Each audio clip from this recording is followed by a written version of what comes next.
इस वक्त हम सूरजपुर जिले में है। सूरजपुर जिले के पटना गांव में आम बगीचे के नीचे बैठकर छत्तीसगढ़ के मुख्यमंत्री विष्णुदेव साय से बातचीत कर रहे हैं।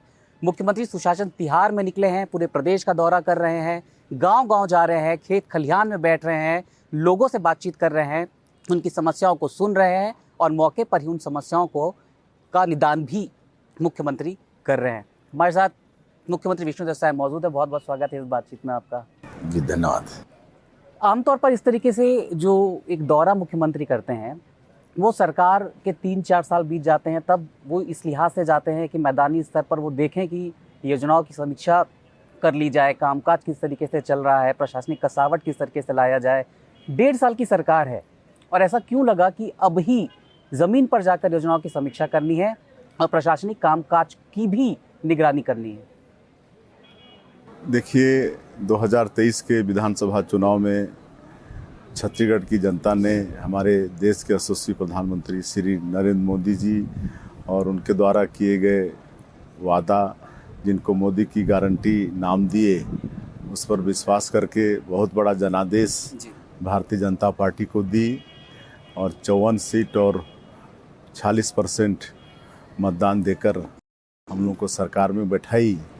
तो हम लोग का भी फर्ज है कि उनके विश्वास में सरकार खरा उतरे और अभी सरकार को मात्र 1.5 साल हुए हैं और 1.5 साल में ही मोदी की गारंटी के अधिकांश कामों को पूरा कर दिए हैं।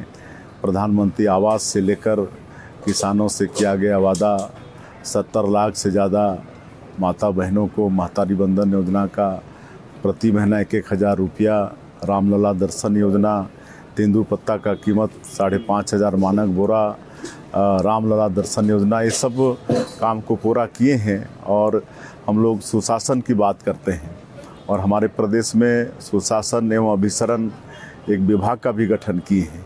और जब सुशासन की बात करते हैं, हम लोग के लिए आवश्यक हो जाता है कि हम निचले स्तर तक जाएं, ग्राम पंचायत में जाएं, गांव में जाएं और जनता से सीधे रूबरू होकर उनसे पूछें कि सरकार की योजना उन तक पहुंच रही है कि नहीं पहुंच रही है, राशन पहुंच रहा है कि नहीं पहुंच रहा है, वहाँ बिजली ठीक रहती है कि नहीं, स्कूलों में शिक्षक आते हैं कि नहीं, अस्पताल में डॉक्टर हैं कि नहीं, दवाई है कि नहीं, ये सारा पूछने का काम हम लोग इस सुशासन तिहार में कर रहे हैं। और ये सुशासन तिहार 3 चरणों में है। 8 अप्रैल से लेकर 11 अप्रैल तक हमारे अधिकारी लोगों के बीच में जाकर उनकी समस्या को सुने हैं, आवेदन के रूप में लिए हैं। 12 अप्रैल से लेकर 4 मई तक उसका निपटान का प्रयास किए हैं और जो उनके स्तर तक, जिला स्तर तक समस्या का निदान हो सकता था उसको किए भी हैं। और जो प्रदेश स्तर की समस्या है जो बहुत कम है उसको प्रदेश में भेजेंगे। और ये सुशासन तिहार का तीसरा चरण 5 मई से शुरू हुआ है और ये मई के अंत तक चलने वाला है। और इसमें मैं स्वयं, हमारे मंत्रिमंडल के सभी मंत्रीगण, हमारे सांसदगण, विधायकगण और हमारे जनप्रतिनिधिगण जगह जगह जा रहे हैं। और हम तो बिना बताए भी पंचायतों में मतलब पहुंच के खटिया बिछा के, चौपा लगा के लोगों से हालचाल और योजनाओं के विषय में पूछ रहे हैं। और आज हमारा ये तीसरा दिन है। ये तृतीय चरण का वैसे तो चौथा दिन है, लेकिन हमारा तीसरा दिन है। हम पहले दिन 5 मई को शक्ति जिला, कोरबा जिला और जांजगीर जिला गए थे। वहाँ शक्ति जिला में ग्राम पंचायत करीगांव गए थे, अचानक गए थे और सारे लोग आ गए और उनसे बातचीत की। वहाँ पर प्रधानमंत्री आवास भी एक वृद्ध महिला थी, उनका देखे। और फिर मदनपुर में समाधान शिविर था, वहाँ करीब 8 पंचायत के लोग एकत्र हुए थे। बड़ी लंबी उसमें भी चर्चा हुई। और दूसरे दिन हम फिर अलग ज़िला में गए, बेमेतरा गए और कवर्धा जिला गए। और आज तीसरे लगातार आज तीसरे दिन आज हम एमसीबी जिला का कुंवरपुर गांव गए। वहां पर अचानक गांव में उतरे और लोगों से मुलाकात किए। बैकुंठपुर विधानसभा में एक गांव गए और छिंदिया करके गांव गए।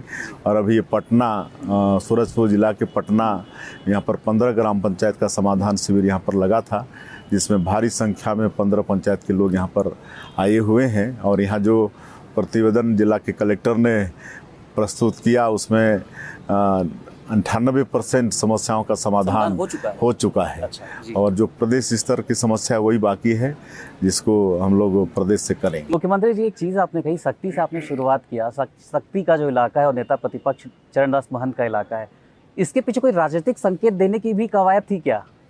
नहीं, ऐसा कुछ नहीं है।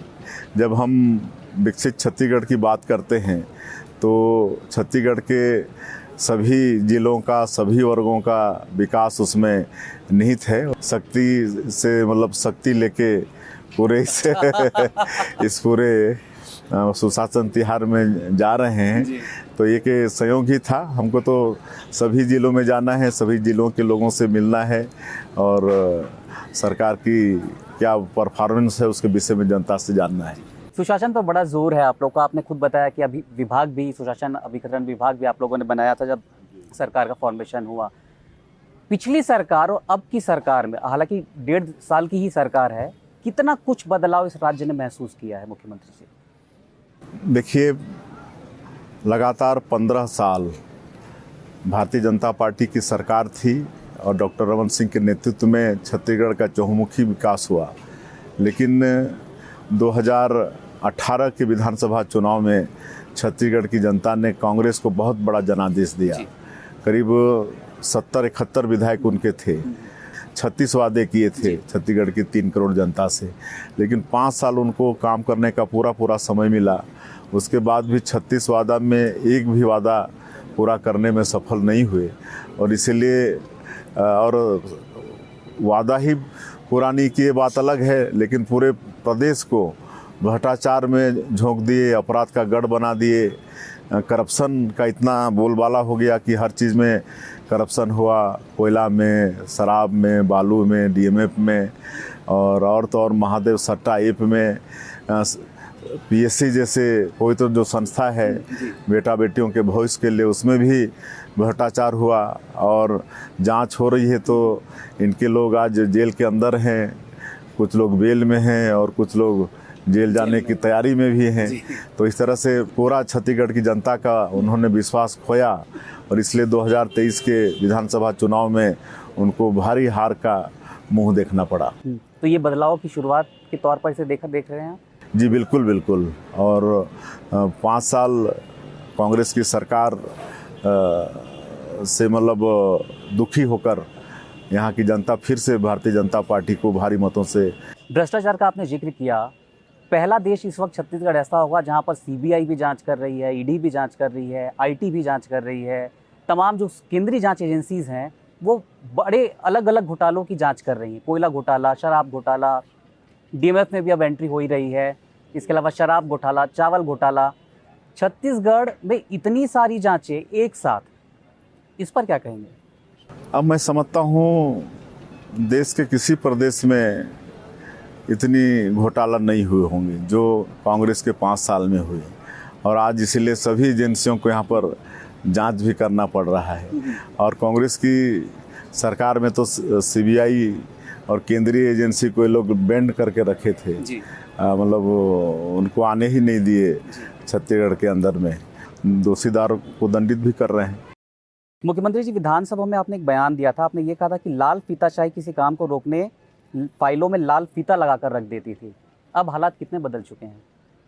देखिए, बहुत बदलाव आया है। जैसे मैंने पहले ही कहा कि हम लोग पारदर्शी सरकार चलाना चाहते हैं, सुशासन स्थापित करना चाहते हैं, इसलिए सुशासन और अभिसरण विभाग का गठन भी किए हैं। और अब सभी चीज़ को हम लोग डिजिटलाइजेशन करना ई ऑफिस पर आ गए हैं।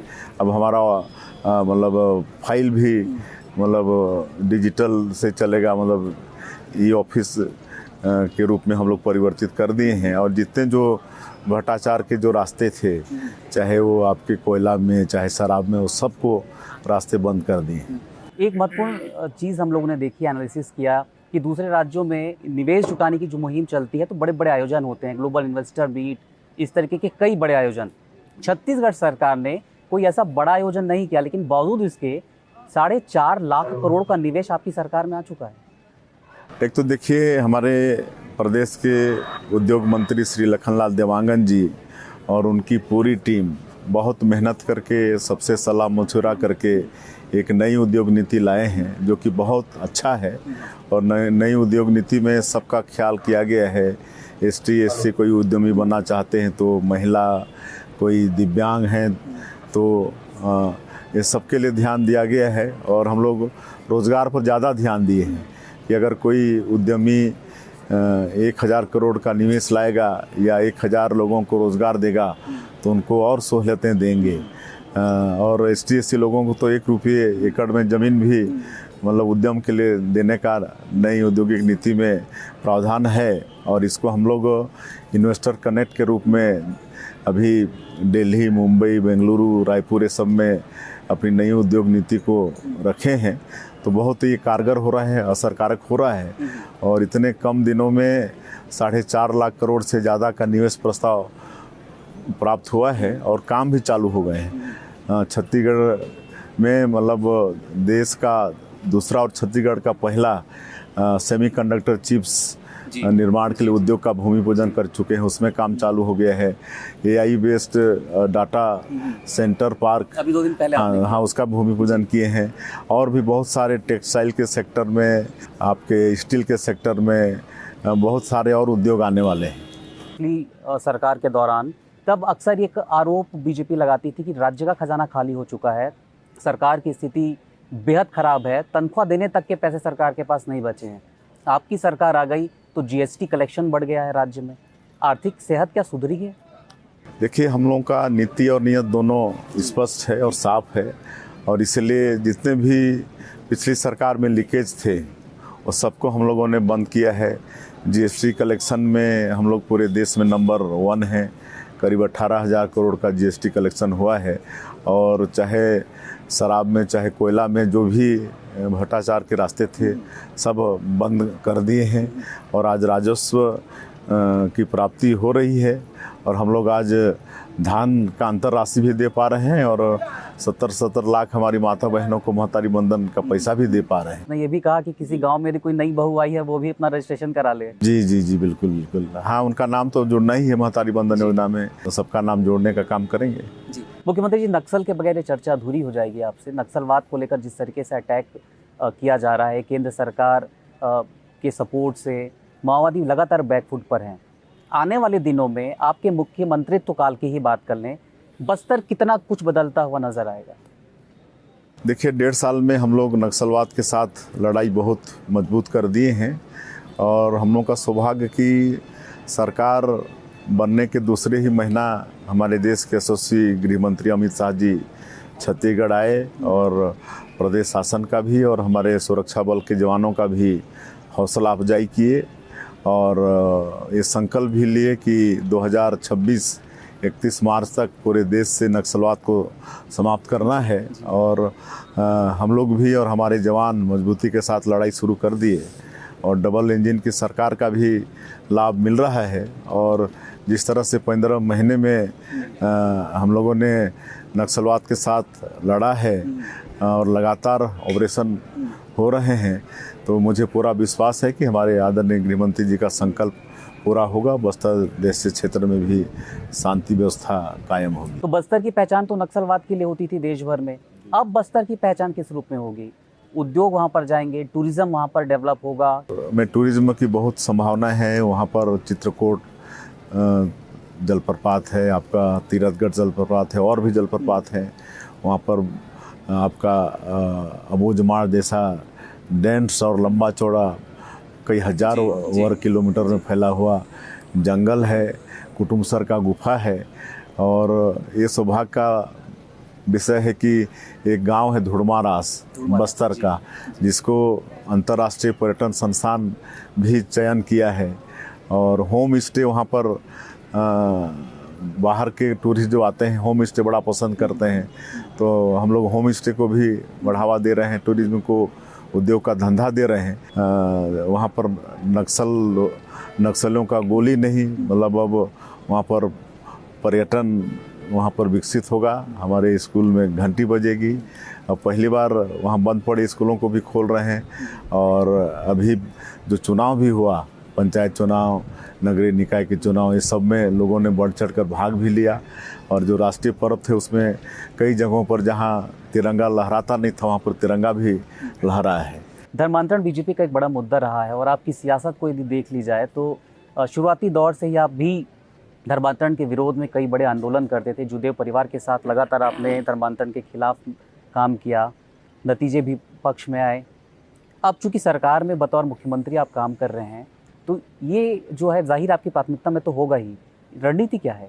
देखिए, धर्मांतरण एक मतलब छत्तीसगढ़ के लिए कलंक है। हम लोग आने वाले समय में कड़ा कानून लाएंगे। हमारा ये देश धर्मनिरपेक्ष देश है। अपनी इच्छा से कोई भी धर्म मानता है तो कोई दिक्कत नहीं है, लेकिन अगर लोगों के गरीबी का, उनकी अशिक्षा का या उनको बहला फुसला कर प्रलोभन में लाकर अगर धर्म परिवर्तन के लिए मतलब विवश करते हैं तो ये ठीक नहीं है। और इसके लिए लगातार शिकायतें आ रही हैं तो कड़ाई से उन पर कार्रवाई हो रही है, लेकिन और भी कानून को कड़ा करने की आवश्यकता है। और इसलिए हम लोग अन्य प्रदेशों का कानून का भी अध्ययन कर रहे हैं। और आने वाले समय में जब विधानसभा का सत्र होगा तो कोई कड़ा कानून हम लोग भी लेकर आएंगे। मुख्यमंत्री जी, आपको भी जाना है, आखिरी 2 सवाल जल्दी से पूछ लेता हूँ। जाति जनगणना का ऐलान केंद्र ने किया है। कांग्रेस ये कह रही है कि बिहार में चूंकि चुनाव है इसलिए पॉलिटिकल माइलेज लेने के लिए केंद्र सरकार अब जाति जनगणना करा रही है। इस पर आपका क्या पक्ष है? देखिए, कांग्रेस का कथनी और करनी में ज़मीन और आसमान का फर्क होता है। और इसीलिए एक छत्र राज करने वाली कांग्रेस जो 55-60 साल तक राज की, लेकिन आज बिल्कुल वो सिमट के रह गए हैं। कहे कि वो जनता का विश्वास खो चुके हैं, देश की जनता का। कहे कि उनकी कथनी और करनी में एकरूपता नहीं होती है। और जातिगत जनगणना की बात ये लोग, हमको लगता है कि पहले प्रधानमंत्री पंडित नेहरू के समय से ये लोग करते आए हैं, लेकिन कभी इन्होंने हिम्मत नहीं दिखाई। लेकिन जब आदरणीय नरेंद्र मोदी जी प्रधानमंत्री इस देश के बने तो उन्होंने जातिगत जनगणना की घोषणा की है और निश्चित रूप से ये होके रहेगा और इससे लाभ ही होगा। पहलगाम का अटैक आपने देखा, पहलगाम के बाद भारत के भीतर पूरा देश भावुक था एक तरीके से कहा जाए तो। कल ही हमने देखा कि पाकिस्तान में एयर स्ट्राइक हुआ। एयर स्ट्राइक के संदर्भ में जिस तरीके से देश में माहौल बन पड़ा है उस पर आपकी क्या राय है? देखिए, अभी जो 22 अप्रैल को पहलगाम में जो आतंकवादियों ने निर्दोष और निहत्थे लोगों के ऊपर, वो भी उनका धर्म पूछ कर जो उनकी हत्या की, तो इस घटना की तो घोर निंदा करते हैं। लेकिन पहले एयर स्ट्राइक और सर्जिकल स्ट्राइक के बाद ऐसा लगता था कि अब पाकिस्तान भारत की तरफ आंख उठा के भी नहीं देखेगा, लेकिन फिर दुस्साहस किया और 26 हमारे निर्दोष लोगों की हत्या कर दिया। तो अब हमारा देश बड़ा मतलब कड़ा एक्शन उसमें ले ही रहा है। हमारे माननीय प्रधानमंत्री जी, सिंधु नदी का जल भी रोका गया है और आपका जो यहाँ वीज़ा में थे उनका वीज़ा भी निरस्त किया गया है। और अभी फिर से सर्जिकल स्ट्राइक किया गया और गिन कर 9 जगह जहाँ पर आतंकवादी रहते थे, उनका ट्रेनिंग सेंटर था, उनको मात्र आधे घंटे में नेस्तनाबूद कर दिया गया है। तो इससे पाकिस्तान को सबक लेना चाहिए। आगे भी और दुस्साहस करेगा। अभी तो और बचे हैं और भी कुछ आगे होने वाला है। मुख्यमंत्री जी, एक आखिरी सवाल है। तमाम मंत्रियों के विभागों में चल रहे कामकाज को बहुत बारीक नज़र से आप देखते हैं, कभी नाराज़गी जताते हैं क्या मंत्रियों पर, या कभी बंद दरवाजे के भीतर मंत्रियों को डांट डपट लगाते हैं क्या? नहीं, वो तो सब करना पड़ता है। आवश्यकता अनुसार सब करना पड़ता है। आम बगीचे में बैठ कर ये इंटरव्यू हुआ, कभी ऐसा कोई अनुभव आपका कि इससे पहले कभी इस तरीके से कोई इंटरव्यू आपने गाँव के बीच में बैठ कर दिया? नहीं, पहले ऐसा तो नहीं होता था। विधायक थे, सांसद थे, मोइस थे, लेकिन अब मुख्यमंत्री के नाते जो सुशासन तिहार चला रहे हैं, तो ये तो अचानक ही जाना है, कहीं भी बैठना है, तो अच्छा लग रहा है। इस तरह से पेड़ के नीचे इंटरव्यू देने का मजा ही कुछ और है। बहुत बहुत शुक्रिया। जी धन्यवाद।